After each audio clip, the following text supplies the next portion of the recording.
अस्सलामुअलैकुम। सब्सक्राइब करके bell notification को ऑन कर दें। सुनते हैं आज की वीडियो में एक नाकाबिले यकीन पुरअसरार कहानी। ये मंजर था भारत के सूबे महाराष्ट्र के एक शहर में एक मोहल्ले का। अरे बेटा, ये कमरा किराए पर मत लेना, ये आसेब ज़दा है। ये अल्फाज मोहल्ले का हर फर्द राजन को कई मर्तबा और मुख्तलिफ अंदाज में कह चुका था, और जो उसे बराह रास्त न कह पाया, उसने इशारों कनाइयों में ये बात उसके कान में डाल दी। होश के नाखून लो, मौत को मत आवाज दो, कहीं और ठिकाना कर लो, मगर इस वीरान और सुनसान कमरे में मत रहो।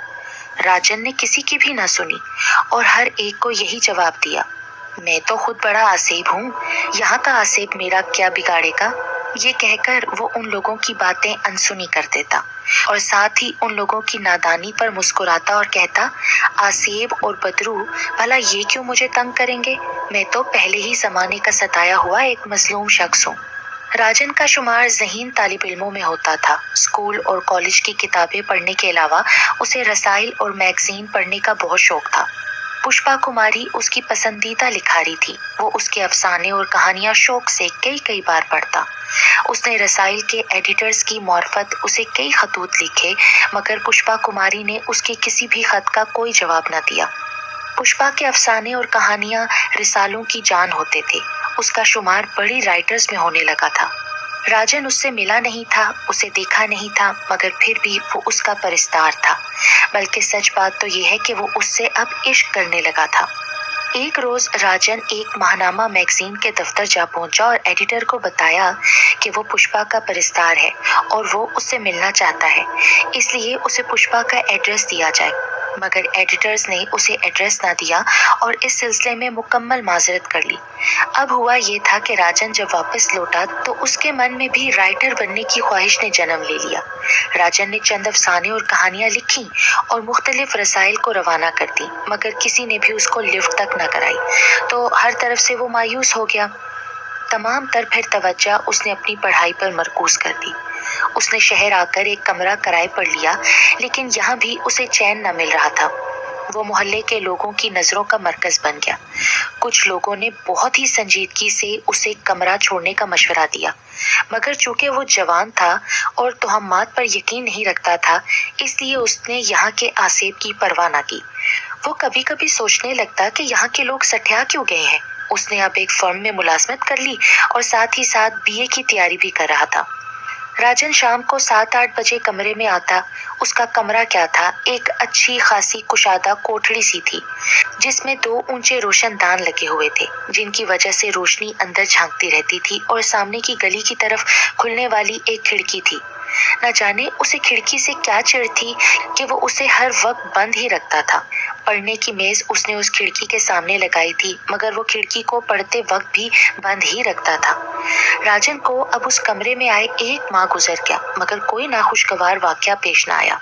इस अरसे में राजेश, जो उसी मोहल्ले में एक हंसमुख नौजवान था, राजन का दोस्त बन गया। अब जैसे ही राजन कमरे में आता तो राजेश भी वहां पर आ जाता। फिर दोनों कमरे में बैठे खूब गप्पे मारते रहते। वो दोनों ताश की बाजी भी जमाते। एक दिन राजेश ने कहा, यार राजन, तुम हर वक्त खिड़की क्यों बंद रखते हो? क्या खिड़की इसलिए लगाई गई है कि इसे बंद रखा जाए? राजन मुस्कुराकर बोला, मैं जानता हूँ दोस्त कि तुम्हें इसके बंद रहने पर क्यों एतराज है। वक्त गुजरते देर नहीं लगती। राजन को अब उस कमरे में आए 2 माह गुजर गए, मगर उसे कोई आसेब नजर न आया। राजन के इम्तिहानात भी नजदीक आ चुके थे, इसलिए अब वो राजेश से भी कम ही मिला करता था। वो दफ्तर से आकर कमरा बंद करता और रात गए तक पढ़ाई में मसरूफ रहता। एक रोज उसके दफ्तर की छुट्टी हुई तो मौसम बहुत ही खुशगवार था। वो घर जाने की बजाय एक पार्क की तरफ चल पड़ा। नर्म नर्म हरी घास पर लेटे हुए उसे बहुत सुकून मिल रहा था, मगर अचानक ही राजन का दिल उस माहौल से उचाट हो गया और वो फौरन ही उठा और घर की तरफ चल पड़ा। राजन घर आने के बाद जब अपनी मेज पर सर टिकाए कुछ सोच रहा था कि दफातन एक खटके से खिड़की के दोनों पट खुल गए और सर्द हवा का एक झोंका अंदर आया। उसने घबरा कर सर उठाया और आगे बढ़कर खिड़की को दोबारा बंद कर दिया, मगर दूसरे ही लम्हे खिड़की फिर खुल गई और उसके साथ ही राजन ने अपने अंदर एक अजीब सी तब्दीली महसूस की। उसे यूं लगा जैसे कोई उसके अंदर समा गया हो। مگر یہ کیا، اس کا سیدھا ہاتھ خود بخود حرکت کرنے لگا۔ اس نے بے ساختہ قلم اٹھایا اور پھر سامنے رکھے سفید خالی کاغذ پر لفظ بنتے چلے گئے۔ راجن نے اپنا ہاتھ روکنے میں پوری قوت صرف کر دی تھی، مگر انگلیاں بدستور کاغذ پر تیرتی پھر رہی تھیں۔ لفظ بڑھتے گئے، صفحے کالے ہوتے گئے۔ راجن نے دوبارہ اپنے اوپر قابو پا کر قلم روکنے کی کوشش کی، کیونکہ وہ اس کے نوٹس والی کاپی تھی، مگر کھڑکی کھلی رہی اور صفحات بڑھتے گئے اور پھر ایک دم جیسے اسے ہوش آیا، اس کا ہاتھ خود بخود رک گیا اور وہ عجیب سی کیفیت بھی ختم ہو گئی۔ راجن نے فوراً صفحات کو پلٹا اور ان لفظوں کو پڑھنے لگا جو خود بخود تحریر ہو گئے تھے۔ وہ تحریر پڑھتے ہی اچھل پڑا۔ اے بھگوان، اس قدر شاہکار کہانی! شاید اس نے آج تک ایسی کہانی نہیں پڑھی تھی۔ کس قدر اچھوتا پلاٹ تھا! لیکن کہانی کے اختتام پر موجود 2 الفاظ نے اسے خاصا پریشان کر ڈالا۔ کہانی کے آخر میں لکھا تھا 1400 لفظ 1400 دن۔ راجن نے کہانی کے الفاظ گنے تو وہ 1400 ہی تھے۔ یہ معمہ تو اس کی سمجھ میں آ گیا، مگر 1400 دن! وہ یہ سوچ سوچ کر تھک گیا کہ ان کا کیا مطلب ہے۔ آخر کار اس نے اپنے سر کو جھٹک دیا اور کہانی کو صاف کاغذ پر منتقل کیا۔ کہانی مکمل کر کے وہ سونے کے لیے لیٹ گیا۔ اگلی صبح دفتر جاتے وقت راجن اس کہانی کا مسودہ بھی ساتھ لے گیا اور ڈاکخانے جا کر اس نے وہ کہانی ملک کے ایک ایسے مقبول ماہنامے کو ارسال کر دی جس میں پشپا کماری کی کہانیاں بھی شائع ہوتی تھیں، اور پھر وہ بے صبری سے ایڈیٹر کے جواب کا انتظار کرنے لگا۔ آخر کار راجن کا انتظار رنگ لایا۔ اسے ایڈیٹر کا خط ملا۔ وہ شاید ہی کبھی زندگی میں اتنا خوش ہوا ہو جتنا خوش اس خط کو پڑھ کر ہوا تھا۔ وہ کہانی نہ صرف منتخب ہو گئی تھی بلکہ ساتھ ہی پہلے انعام کی حقدار بھی قرار پائی تھی۔ شہر کے اخباروں میں بھی اس کہانی کا چرچا ہو رہا تھا اور اس کی تصنیف کو بے حد سراہا گیا۔ اسے ملک کی شاہکار کہانیوں میں شامل کر لیا گیا۔ یہ سب کچھ اتنی جلدی ہوا کہ راجن کچھ سمجھ نہ پایا۔ وہ سوچنے لگا کہ اگر لوگوں کو معلوم ہو گیا کہ یہ کہانی اس نے نہیں لکھی بلکہ خود بخود لکھی گئی ہے تو پھر کیا ہوگا؟ لیکن پھر اس نے اپنے اس خیال کو جھٹکتے ہوئے سوچا کہ لوگوں کو کیا معلوم؟ یہ خیال آتے ہی وہ خوشی سے جھوم اٹھا۔ راجن کی اس کامیابی پر راجیش بھی بہت خوش تھا، مگر اسے حیرت تھی کہ راجن نے کبھی اسے یہ نہیں کہا تھا کہ وہ کہانیاں لکھتا ہے، اور نہ ہی اس نے اسے کبھی راجن کو لکھتے ہوئے دیکھا تھا۔ تو پھر اس نے اتنی زبردست کہانی کیسے لکھ لی؟ اور آخر ایک دن راجیش اپنے دل کی بات زبان پر لے ہی آیا۔ یار راجن، شکل سے تو تم بالکل چغت نظر آتے ہو، یقین نہیں آتا کہ یہ کہانی تم نے لکھی ہے۔ ہاں، تم ٹھیک کہتے ہو، یہ کہانی میں نے نہیں لکھی۔ راجیش تو راجن کے اس جواب کو گہرا طنز سمجھتے ہوئے خاموش ہو گیا تھا، مگر دوسری طرف راجن اکثر یہ سوچتا اور پریشان ہو جاتا کہ آخر ان 1400 دنوں کا کیا مطلب ہے، اور جب وہ یہ سوچ سوچ کر تھک جاتا تو اپنے دل کو تسلی دیتے ہوئے کہتا، ہوگا کچھ مطلب اس کا بھی، مجھے زیادہ فکر کی کیا ضرورت ہے۔ کئی ماہ گزر گئے مگر راجن پر دوبارہ وہ کیفیت طاری نہ ہوئی جو پہلی کہانی لکھتے وقت ہوئی تھی۔ ان دنوں میں وہ کئی ایک کہانیاں خود بھی لکھ چکا تھا، مگر وہ اتنی کمزور تھیں کہ انہیں ایک بار پڑھ کر ہی وہ ضائع کر دیتا۔ پہلی کہانی والے واقعے کے تقریباً 4 ماہ بعد جب وہ ایک کہانی لکھنے کی ناکام کوشش کر رہا تھا کہ اچانک ہوا کے تیز جھونکے سے کھڑکی کے دوبارہ دونوں پٹ کھل گئے اور راجن پر وہی کیفیت طاری ہو گئی۔ اس کی انگلیاں خود بخود حرکت کرنے لگیں، لفظ بنتے چلے گئے، صفحے کالے ہوتے چلے گئے اور وہ ان میں کھو گیا۔ جب راجن کو ہوش آیا تو اس نے دیکھا کہ اس کی انگلیاں رک چکی ہیں، اور پھر جب راجن نے وہ کہانی پڑھی تو وہ خوشی سے ناچ اٹھا۔ یہ کہانی پہلی کہانی سے بھی زیادہ مؤثر اور اچھوتی تھی، مگر آخری الفاظ پڑھ کر وہ پھر پریشان ہو گیا۔ 825 لفظ 825 دن۔ اس نے کہانی کے الفاظ گنے تو وہ واقعی 825 تھے، مگر یہ 825 دن، ان کا کیا مطلب ہے؟ بہرحال اس نے اس خیال کو ذہن سے جھٹک دیا۔ دوسری کہانی کا چھپنا تھا کہ ہر جگہ اخباروں، رسالوں اور ٹی وی تک اس کی تعریف میں زمین و آسمان کے کلابے ملا دیے۔ پرانے تجربہ کار ادیب اور مصنف چونکے، انہیں اپنی کشتی ڈوبتی ہوئی نظر آنے لگی۔ نہ قدروں کے منہ کھلے کے کھلے رہ گئے، اس پر تعریف کے ساتھ ساتھ تنقید بھی کی جانے لگی۔ اس سلسلے میں راجن کا ٹی وی پر انٹرویو بھی نشر کیا گیا۔ پھر تو اس کے گھر لوگوں کا ہجوم لگ گیا۔ اس کی ڈاک اتنی بڑھ گئی کہ وہ پڑھ ہی نہ پاتا تھا۔ راجیش بھی اپنے اکلوتے دوست کے لیے خوشی سے پھولے نہ سما رہا تھا۔ अब राजन का शुमार मुल्क के मशहूर अदीबों में होने लगा। साथ साथ उसके पास दौलत भी आती गई। कई महानामों के एडिटर्स ने उसे अपने पर्चे में अच्छे मुआवजे के एवज कहानी लिखने की दावत दी। दौलत मिलते ही राजन ने एक फैसला किया जो बकौल उसके बहुत जरूरी था। चंद रोज बाद राजन शहर की सबसे मॉडर्न बस्ती में एक शानदार कोठी में बैठा अपनी कहानी को बार बार पढ़ रहा था। राजेश को इस बात का बहुत अफसोस था कि राजन अब उससे दूर चला गया है, मगर उसके जहन में राजन के अल्फाज अब भी गूंजते रहे थे। राजेश, तुम आज भी मेरे दोस्त हो, कल भी मेरे दोस्त रहोगे। राजन का एड्रेस उसके महानामों में न छपता था, इसलिए उसके नाम की तमाम डाक रिसालों के एड्रेस पर आती थी, जो एडिटर्स इकट्ठी करके उसे भेज देता था। इन खतूत में ज्यादातर खतूत लड़कियों के होते थे, लेकिन कभी उसने किसी लड़की के खत का जवाब नहीं दिया था, क्योंकि उसके मन में तो सिर्फ पुष्पा कुमारी ही बसी हुई थी। लेकिन अजीब इत्तेफाक ये था कि आज तक पुष्पा कुमारी का ना तो कोई इंटरव्यू कहीं छपा था और ना ही उसकी तस्वीर शाया हुई थी। राजन ने उन महानामों के एडिटर से पूछा कि वो जो खत पुष्पा को लिखा करता था, उनके साथ उन्होंने क्या सलूक किया, क्योंकि पुष्पा ने आज तक उसके किसी भी खत का जवाब नहीं दिया। एडिटर्स ने उसे बताया कि पुष्पा का एड्रेस पोस्ट बॉक्स का है और वो उसके नाम की तमाम डाक उसके पोस्ट बॉक्स वाले एड्रेस पर भेज देते हैं, और उसके खतूत भी उन्होंने पुष्पा को भेज दिए थे। अगर उसने जवाब नहीं दिया तो उसकी मर्जी। इसके साथ ही उन्होंने राजन को पुष्पा का एड्रेस भी दे दिया था, मगर राजन ने कसम खा ली थी कि अब वो पुष्पा को कभी खत नहीं लिखेगा, और वो अपने इस अहद पर कायम भी रहा। फिर एक रोज मामूल की डाक में राजन पुष्पा का खत देखकर चौंक गया। पुष्पा ने उसकी ताज़ा कहानी की तारीफ की और साथ ही मुबारकबाद भी लिखी थी। राजन ने पुष्पा के खत को कई बार पढ़ा, उसे चूमा, आंखों से लगाया, मगर जानबूझकर जवाब ना दिया।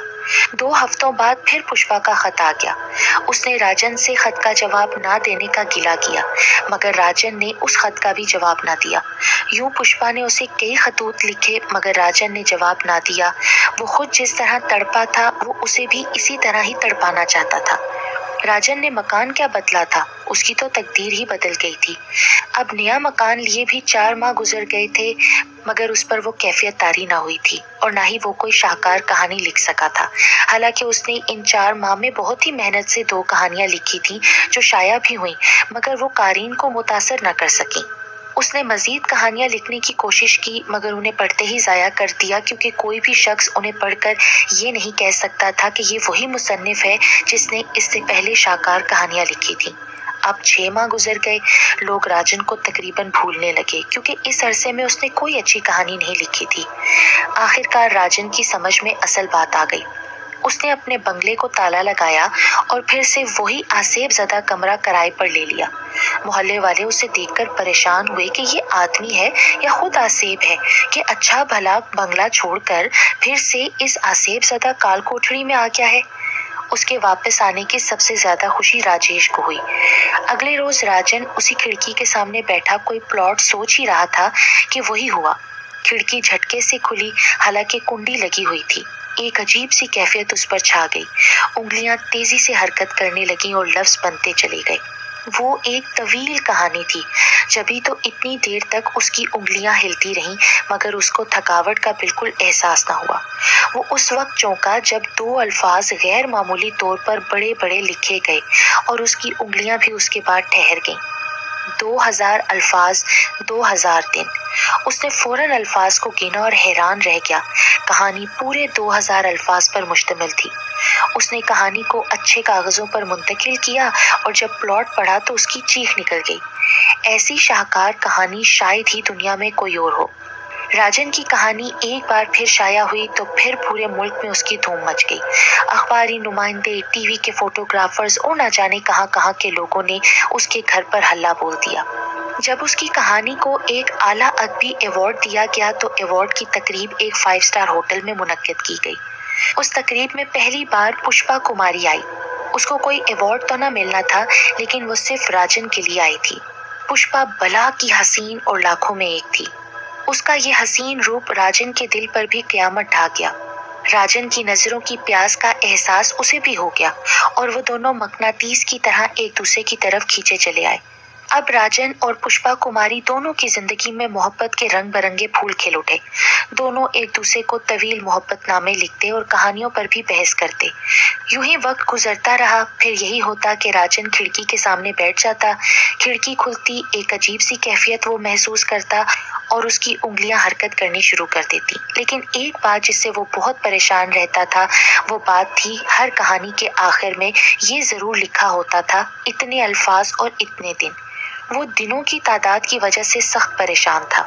जूं जूं दिन गुजरते जा रहे थे, राजन की शोहरत आसमान से बातें करने लगी थी। तकरीब के बाद पुष्पा और राजन एक दूसरे को मोहब्बतनामे और खतूत तो लिखते थे, मगर उसके बाद कभी फिर उसने पुष्पा को नहीं देखा था।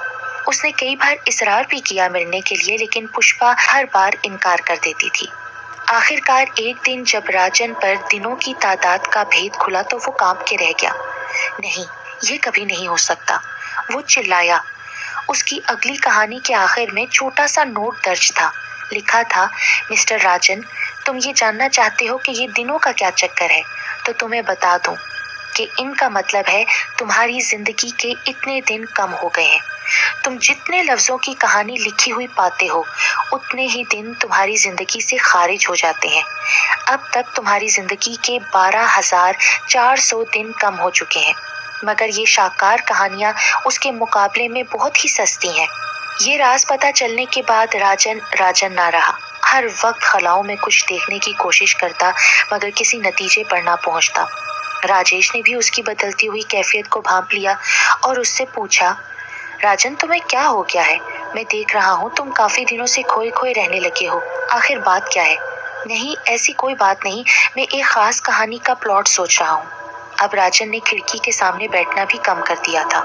उसे वो नोट अंदर ही अंदर खाए जा रहा था।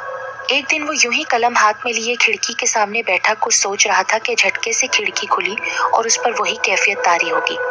नहीं, मैं नहीं लिखूंगा। मगर उस कैफियत की वजह से वो अपनी बात को अमली जामा न पहना सका। वो चिल्लाता रहा, उसकी उंगलियां बराबर सफ़े भरती रहीं। राजेश ने उसकी चीखने की आवाज सुनी तो भागकर उसके कमरे में जा पहुंचा। क्या बात है?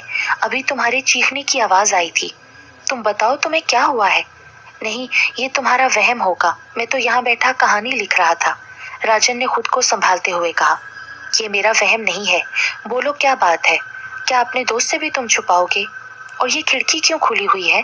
तुम तो हमेशा इसे बंद रखते थे। राजन से अब सब्र न हो सका। वो राजेश से लिपटा और सिसकियां लेने लगा। राजन ने उसे सारा वाकया सिसकियों के दरमियान सुनाया कि इन शाहकार कहानियों का वो कितना बड़ा मुआवजा अदा करने वाला है। ये बात राजेश के लिए भी बड़ी अजीब थी, मगर उसने राजन को तसल्ली दी और कहा, तुम फौरन ये कमरा छोड़ दो और वापस अपनी कोठी पे चले जाओ, फिर सब ठीक हो जाएगा।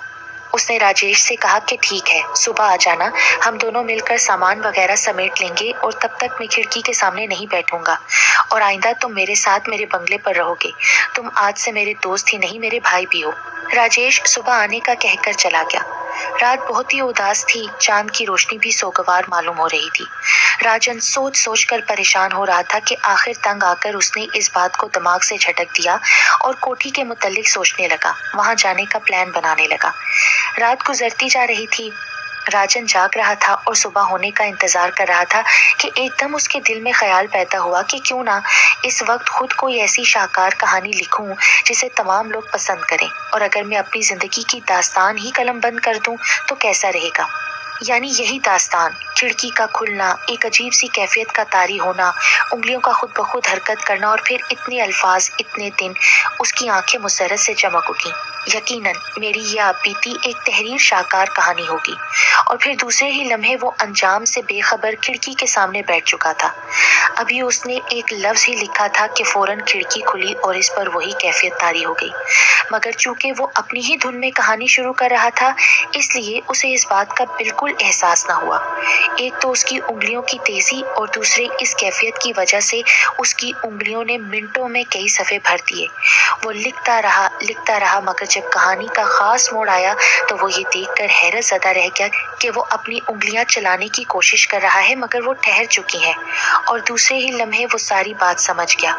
उसके सामने के सफ़े पर तहरीर था, अफसोस राजन, तुम्हारी जिंदगी के दिन खत्म हो चुके हैं। शायद तुम्हें मालूम नहीं, जैसे ही तुमने कहानी शुरू की मैं तुम्हें समझा चुकी थी। तुम अब तक 1,60,050 अल्फाज लिख चुके हो, यानी इन शाहकार कहानियों के मुआवजे के तौर पर तुम्हारी जिंदगी के 33 साल खत्म हो चुके हैं। मुझे अफसोस है और रहेगा।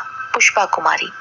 सुबह हुई तो राजन अपने कमरे में मुर्दा पाया गया और उसके बाद पुष्पा कुमारी की भी कोई तहरीर शाया नहीं हुई। ये कमरा आसेब ज़दा है, राजन को सबने मना किया था और फिर वाकई ही उस कमरे का आसेब राजन को निकल गया। मगर पुष्पा कुमारी कौन थी, ये कोई ना जान सका। क्या पुष्पा कुमारी ही उस कमरे का आसेब थी?